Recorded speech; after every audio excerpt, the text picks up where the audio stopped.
Welcome everyone, welcome back again di Baskom Channel Mystery Section.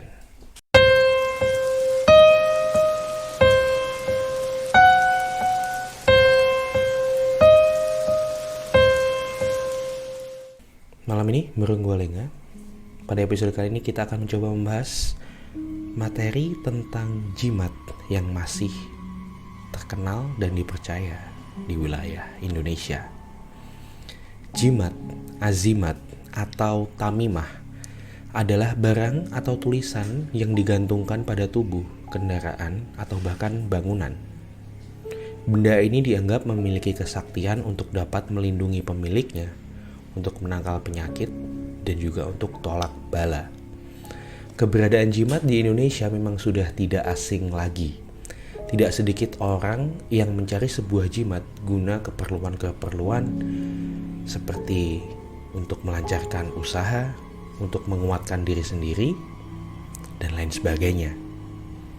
Namun untuk mendapatkan jimat-jimat yang sakti tersebut, tentunya diperlukan sebuah usaha, ritual, atau bahkan tirakat khusus dari calon pemiliknya. Malam ini, bareng gue Lengga, kita akan membahas 5 jimat yang cukup terkenal dan banyak dicari di Indonesia.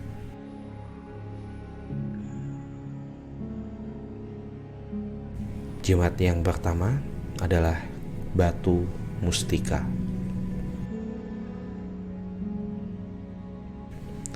Batu mustika ini adalah salah satu jimat sakti bertuah yang paling banyak dicari oleh pemburu benda-benda pusaka di Indonesia. Uniknya adalah bentuk dari batu mustika ini terlihat seperti batu akik yang terbentuk secara alami dan bukan buatan manusia sama sekali. Kegunaannya, batu mustika ini bisa dipakai sebagai pemancar aura kewibawaan, pengasihan, penarik lawan jenis, dan hal lain-lain. Jimat nomor 2 adalah batu merah delima. Jimat sakti jenis ini tergolong benda pusaka yang sangat-sangat kuat dan sangat bertuah. Fungsi kegunaan dari batu merah delima adalah untuk kekebalan tubuh. Batu merah delima ini dikenal sebagai pusaka yang membuat penggunanya kebal senjata tajam dan anti santet. Ciri fisiknya, batu merah delima ini adalah batu seukuran biji kacang hijau dan berwarna merah delima. Konon semakin kecil ukuran batunya, justru akan semakin kuat energi yang diberikan kepada pemiliknya. Yang ketiga, batu lipan. Batu lipan ini diceritakan terbentuk dari lipan yang bertarung hingga mati dan kemudian menjadi batu. Mungkin bisa dikatakan sebagai sebuah fosil lipan. Ketika dilihat, batu lipan ini mirip seperti batu akik dengan corak penuh guratan. Dan khasiat dari jimat ini adalah mampu membuat pemiliknya menghilang dalam waktu sekejap dan tembus pandang. Tidak ada ritual atau pantangan tertentu untuk bisa menggunakan jimat batu lipan ini. Cukup menarik, bukan? Yang keempat, pring petuk dan bambu cabang. Pring petuk atau bambu petuk merupakan kata Jawa yang bisa diartikan batang bambu yang kedua ruasnya saling berhadapan. Karena dalam kondisi normal, ruas batang bambu akan menghadap satu ruas atau satu arah ke arah atas. Benda ini juga termasuk benda bertuah yang paling dicari oleh para pemburu jimat dan benda bertuah. Melihat bentuknya yang sangat unik, bambu ini juga mempunyai tuah manfaat yang sangat tinggi di dalamnya. Bambu cabang ini memiliki sisi keistimewaan dan banyak diburu oleh kolektor benda bertuah karena benda ini memang memiliki beberapa khasiat di dalamnya seperti untuk penglaris, kelancaran bisnis, serta sarana untuk menjadi cepat kaya dan lebih kaya. Yang kelima, keris Nogososro. Benda bertuah sakti yang banyak ditinggalkan oleh nenek moyang kita dahulu.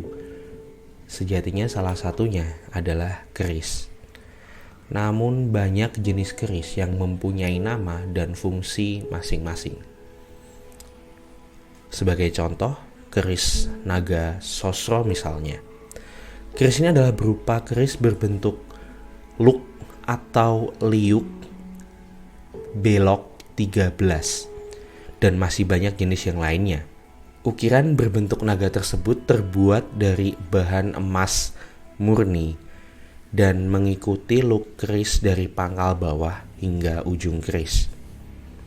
Biasanya keris ini banyak diburu oleh para pejabat yang mempunyai kedudukan tinggi dan juga posisi-posisi istimewa. Karena keris ini diyakini bisa menambah kewibawaan, anti santet, dan untuk pagar atau pelindung dari rumah dari ancaman kejahatan. Yang keenam, wesi kuning. Wesi artinya besi yang diambil dari bahasa Jawa.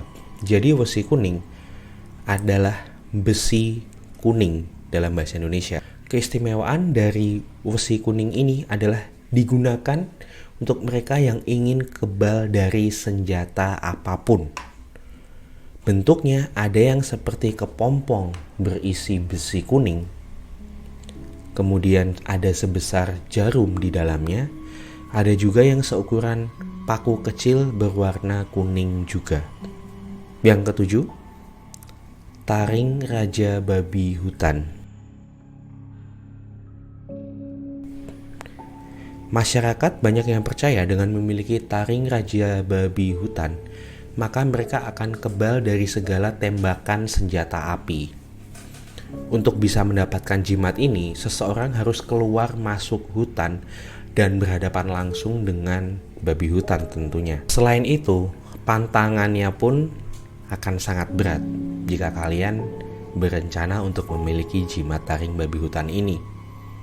Pantangannya adalah pemiliknya tidak boleh berhubungan intim atau berhubungan badan dengan pasangannya selamanya. Bagaimana? Mau memilih kebal tembakan senjata api? Kedelapan, jimat kumis macan. Satu lagi jimat yang dipercaya oleh masyarakat Indonesia yang berasal dari hewan adalah kumis macan. Sekali lagi, jimat ini dipercayai bisa menambah kewibawaan. Mungkin karena dikarenakan berasal dari macan, yang kita tahu hewan buas dan cukup disegani. Untuk mendapatkan kekuatan dari jimat ini cukup ekstrim. Katanya, jimat ini harus dimasukkan ke dalam kulit oleh pemiliknya sendiri tanpa bantuan alat apapun dan dari siapapun. Yang kesembilan, semar mesem. Semar mesem cukup dikenal sebagai ajian pelet yang ditujukan untuk memikat hati pasangan. Selain itu, semar mesem ini ternyata memiliki bentuk seperti keris. Juga bermanfaat untuk melancarkan bisnis dan menangkal serangan gaib. Sebelum mendapatkan jimat semar mesem ini, konon seseorang akan menghadapi berbagai macam rintangan sebelum mendapatkannya. Ajian semar mesem ini sebenarnya sudah ada sejak dulu dan terkenal dengan keampuhannya. Maka tidak mustahil jika ada banyak orang yang ingin tahu cara menggunakan semar mesem, bahkan di saat ini. Cara menggunakan semar mesem ini dapat dilaksanakan secara rutin serta penuh dengan keikhlasan. Juga diikuti dengan lantunan ajian atau lirik untuk menggunakan semar mesem ini sendiri. Katanya, orang yang memiliki jimat semar mesem ini, jika orang tersebut tersenyum, maka akan terlihat sangat indah serta memikat lawan jenisnya. Oleh karena itu, kebanyakan orang yang punya ajian pengasihan ini akan sangat mudah untuk mendapatkan kawan baru. Gara-gara nyaman ketika ngobrol atau terpikat dengan paras wajahnya. Di samping itu, ada pula yang menggunakan ajian semar mesem ini sebagai penglaris dagangan, khususnya mereka yang berhubungan langsung dengan orang banyak. Jika dicermati, inti dari lantunan ajian atau mantra dari semar mesem ini sebenarnya tidak lebih dari seorang hamba yang berdoa kepada Tuhan. Jadi sebenarnya apakah jimat yang bekerja atau doa kita yang didengar oleh Tuhan? Siapa yang tahu? Yang ke-10, tali pocong. Dalam melancarkan sebuah aksi kejahatan, diceritakan banyak pelaku kejahatan kerap menggunakan jimat tali pocong. Ceritanya, jimat tersebut biasanya diselipkan di dalam dompet dan juga saku celana. Konon jimat tali pocong ini dapat membuat pemiliknya menjadi kebal dari senjata tajam. Selain itu, jimat ini juga memiliki kemampuan untuk membuat korban atau sasaran pelaku kejahatan itu terhipnotis. Dan yang pastinya tidak semua orang bisa memiliki jimat tali pocong ini, karena hanya orang-orang tertentu dan orang-orang yang bernyali besar yang bisa mendapatkannya. Alasannya, karena selain harus membongkar makam dan harus mengambil sendiri tali pocong dari jenazah yang sudah terkubur, tidak akan berguna apabila tidak dibantu oleh ahli spiritual hitam yang akan memasukkan khodam atau makhluk halus tertentu yang akan memberikan energi pada tali pocong itu untuk dijadikan jimat. Kepercayaannya bahwa mayat yang dimakamkan pada hari Selasa Legi memiliki kekuatan mistik yang sangat kuat.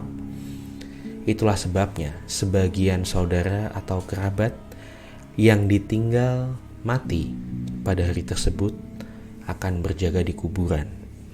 Tindakan tersebut tidak lain untuk melindungi jasad agar tidak diobok-obok oleh oknum yang tidak bertanggung jawab.